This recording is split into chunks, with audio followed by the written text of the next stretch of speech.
ladies and gentlemen of YouTube. I am Clementine, and as always, I am Super Saiyan. But never mind that. In this video, we're gonna take these transmorgified chunks of oak table, which currently sound like this, start chopping copper, making shims, ripping it apart, raising pickups, burning wires, create a Mac Daddy smooth blending tone circuit, fail at installing a control plate several times, get it all buttoned up and tuned up to realize that Houston, hell, West Memphis, at Decatur Walmart, we have a problem.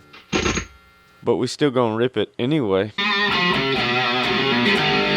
Then rip it back apart. Remove the gremlins of my own ineptitude. Burn some more wires, stick it back together, make some decorative wooden knobs from whiskey cork tops so we can use this DJ Mixmaster tone control system.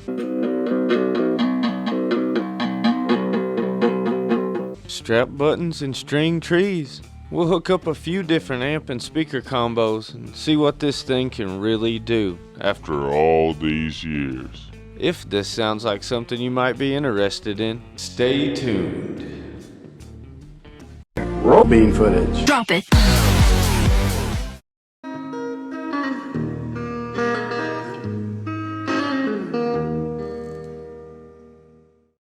Well, we get this 9-pound beast back on the work table. I can show you guys what I'm kind of going for here.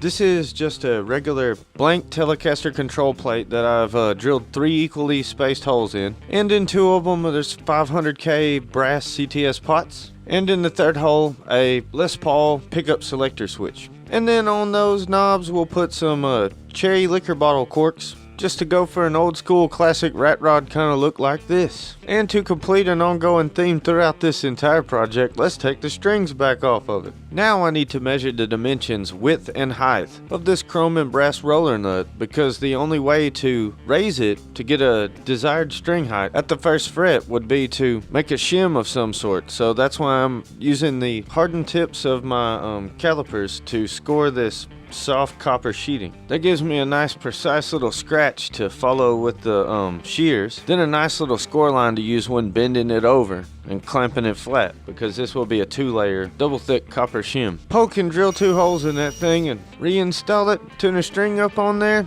and it's still too low. Well, it is in the middle, but on the top and bottom strings they're fine. So we start measuring, cutting, bending a very strange and much more specialized shim.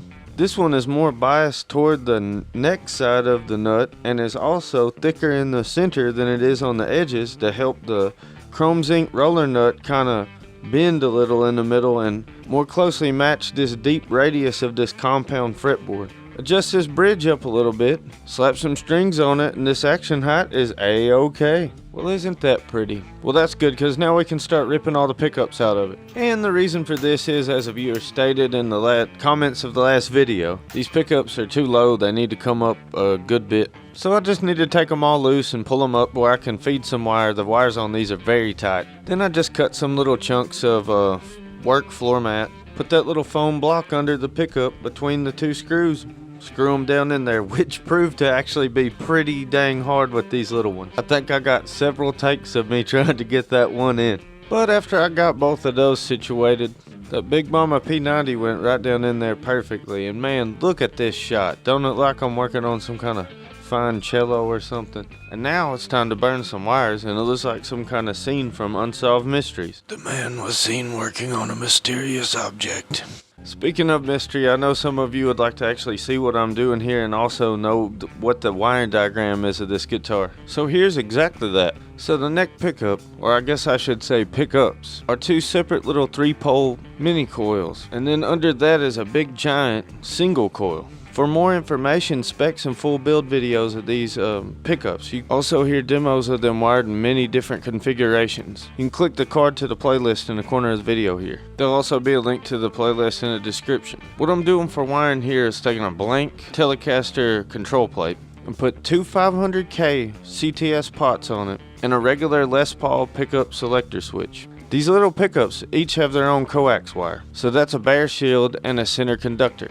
What I'm doing in this video is just connecting the shield of the one pickup to the center conductor to the other and putting a dot of solder on there. The reason that I'm doing this is that because the way that these 3-pole split single coil humbucking pickups work is that one of them is charged south polarity and the other is charged north polarity. And with these built as a mirror image of each other, when they're hooked up in series, it creates a single humbucking pickup. Then to keep things from shorting, I just put some heat shrink on there, shrunk it up, folded it over. I then covered both wires in a larger diameter heat shrink and then shrunk that down to create one single wire. This simplified wire can allow these two pickups to act as one, as a single humbucker, and be wired the same as a normal single coil pickup would be. What I'm doing here is bending the furthest right leg of each potentiometer up to the back of the pot. The reason I'm doing this is so that I could get a good, strong solder joint on each one of these contact points on the back of the pot to kind of work as a ground bus. And maybe just right now somebody said, "Wait a minute, man, his pots are backwards." No, they're upside down, but I'm left-handed. Look how confusing that is. So for this demonstration, we'll leave them just like this. Peep this little green guy down there. That right there is a 1 nanofarad tone capacitor. That is a treble bleed capacitor, and it will be for the 3-pole humbuckers. This thick red wire is coax. This was cut from a very old and thick pair of RCA cables. The idea behind using this coax is to take the shielded part on one end and fold it back, and then put shrink wrap over it and shrink it in a way that allows only the center conductor to protrude from the end.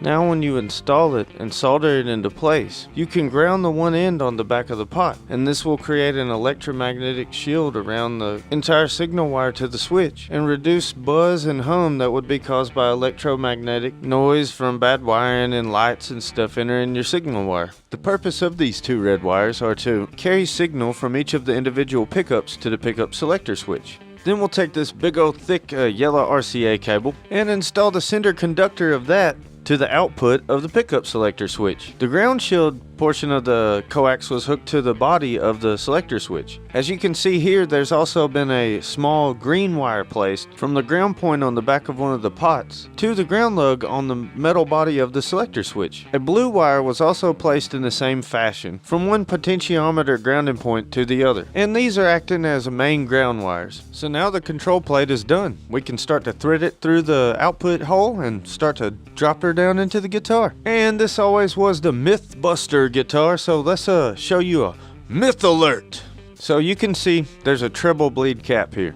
That's the only capacitor we got. There's no tone caps. Well, I'm still going to be able to turn the tone up and down of each pickup from squilly bright to muddy dark, and I'll explain this further as we connect more of the wiring. What I'm doing here is soldering the lead wires from the big P90 pickup to the first lug and to the ground pool of that middle CTS pot. I use separate leads on this pickup to try to promote less coupling. This pickup is also a south polarity to the back. This puts that pickup in phase with the 3-pole neck pickup, which is under the wound strings. This was also done to create a bigger differentiation between the neck and bridge pickups. After I connect these two neck position humbucking pickups, you may see that the name of the game here is to be able to blend these two sets of pickups with the 3 darker in-phase strings and the 3 quackier, more high-pitch out-of-phase strings. And then for tone shaping and tone control, you can use the capacitance and inductance in the other set of pickups as a tone capacitor to roll off highs. Or at least that was the idea. Well, none of it worked very well though. If you forget about that bridge, you gotta connect that bridge ground wire, keep the electromagnetic radiation off them strings, and to the big yellow coax wire, an output jack. So now you can see that this is dead simple, but it is highly versatile, especially given the almost no load nature and specific taper of these CTS pots. A quick tap test showed everything to work and great potential for that blend circuit. As a testament to just how hard this 80-year-old oak wood has been, I had a screw break. I'll move over the control plate just a little bit, drill another hole, replace that screw, it breaks as well. This happened several times, so I have to just beat down the little stubs and then drill through an actual metal screw. So then finally we can get that tightened down. But then when we move to put the other one in, now it's out of alignment, so I have to move it over just a little bit and drill into it, and what the, seems we've dipped into a cavity. But never mind that. Now we can drill some holes in the bottom, put the jack plate in, and ain't she a looker? So I start throwing the strings on it. And yeah, it sucks putting strings on a Bigsby. And this is yet another set of strings. This is when I noticed teething issue number 1. These rollers don't have enough string pressure on them to keep from buzzing and from the strings jumping out of the little notches that are machined into the rollers. I had anticipated this from much earlier in the build, but I had just ordered the parts, so we'll be waiting on a mailman. But alas, there are much larger problems in paradise. So the bridge pickup is working great,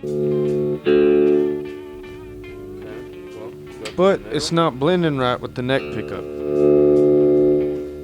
Although the neck pickup control is still acting like a tone control like it's supposed to. So I start to perform a tap test and yep, open circuit. So I actually make a prediction. Drilled through my damn pickup wire. But you know I had to play that bridge pickup anyway.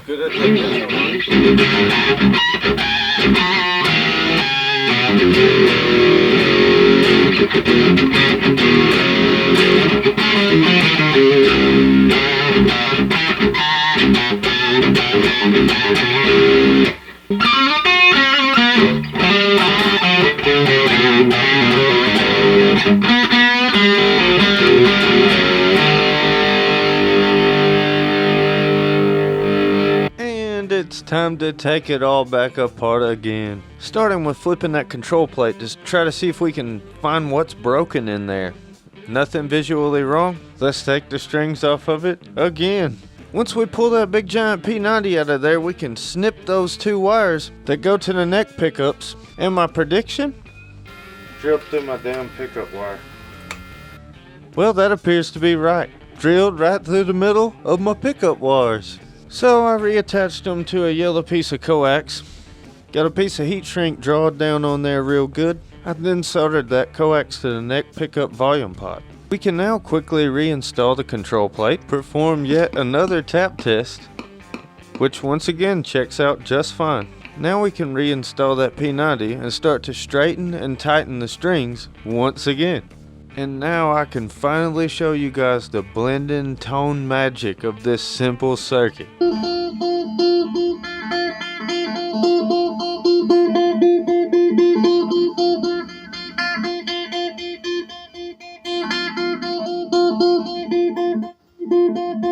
And that's how it's supposed to work. Twang to honk to mud with no tone caps. And to complete this user interface, we can put a cherry and cork bottle stopper in the vise and chop that cork off of there. After we determine which drill bit corresponds with the size of the shaft on these CTS pots, we can punch a hole in these caps. At first I tried to gauge the depth, but they didn't feel secure to me, so I just punched them clean through. And I actually quite like the way that you can see that brass shaft through the center now. And now for both looks and function, we can make some indicator dots by drilling holes in the faces of these knobs, chopping a little short length of bamboo cooking skewer, placing them down in the holes, and then securing it with a couple drops of super glue. And that's quite a handsome control layout. I mean, heck, really, at this point, the whole guitar is looking pretty sweet. The part I like about the big knobs is being able to be much more precise on that blend circuit. It's touchy.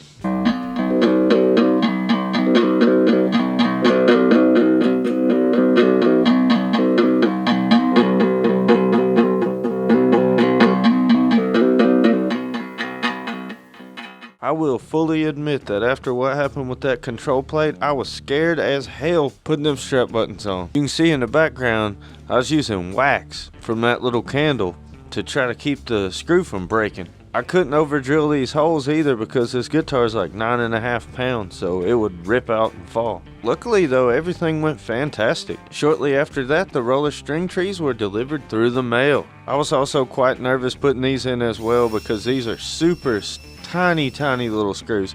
So I borrowed a super tiny little electronic screwdriver from my old lady. And it's time to start tightening those strings back up once again. And finally, after 5 years, these pieces of oak, table from the 40s, and 2x4, or a guitar that is ready to be tested. I'm just going to shuffle randomly through several different tones that were achieved with a 10-watt Marshall head into 4 Alnico 10-inch speakers from the 50s, Tweed Fender clone with a single 10-inch Alnico speaker from the 60s, a Stage-Right 15-watt tube combo with a 12-inch Celestion 7080 ceramic speaker, and even a solid-state preamp going into a tube amp with an Alnico speaker, and a tube preamp going into a solid-state amp with a ceramic speaker. So let's hear tones.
Well guys, that just about does it for this video. And somebody says, he didn't even use that Bigsby. Correct, I don't know how to use a Bigsby.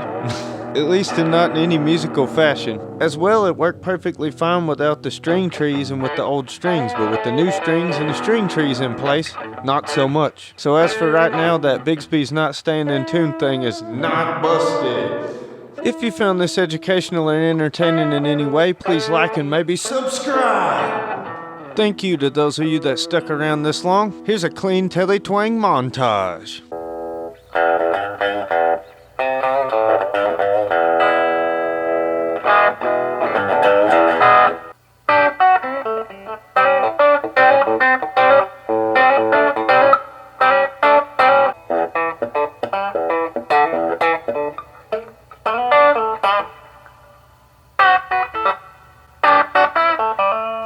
If you want to see the full build of this guitar from start to finish, a link to the playlist will be in the description. I am Clementine. You have been watching Heavy Metal ATC.